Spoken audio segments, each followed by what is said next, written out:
За төр нийгмийн зөвтгөлтийн зориг агсны 8 насыг хөнөөсөн хэрэгт буруутгагдан хорих хэл эдэлж байгаа Амгаланбаатар мэдүүлгээсээ бутсан. За мөн хууль зүйн дотоод хэргийн сайд Нямд оржид захидал илгээсэн гэх мэдээллүүд олон нийтийн сүлжээгээр цацагдах болсон юм а.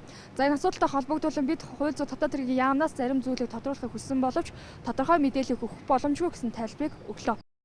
Төр нийгмийн зөвтгөлтийн зоригийн 8 насыг онц хэрцгийгээр хөнөөсөн хэрэгт Амгаланбаатар Содном даржаа чимгээ нарыг буруутган 3 шатны шүүхээс 24-өөс 25 жилийн хорих ялаар шийтгэсэн билээ. За дээрх хэрэгтэй холбоотойгоор тагнуулын ерөнхий газар, улсын ерөнхий прокурорын газраас Амгаланбаатар Содном даржаа чимгээ нар хэргийн гүйцэтгэгчид зориг агсны 8 насыг хөнөөсөн хэргийн захиалагч нарыг шалгаж эхэлсэн хэмээн мэдэгдэж байсан удаатай.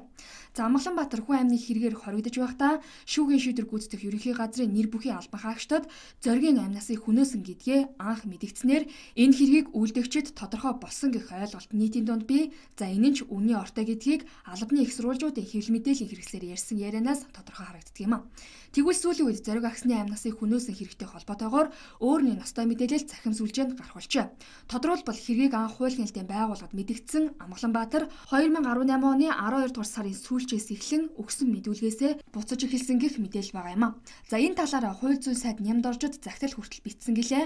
Тэрээр зориг агсны 8 насыг хөнөөсөн хэрэгт худлаа мэдүүлэг өгсөн, хэргийг шалгасан тагнуул болон бусад мөрдөн байцаагч миний бүх мэдүүлгийг зааж өгдөг байсан.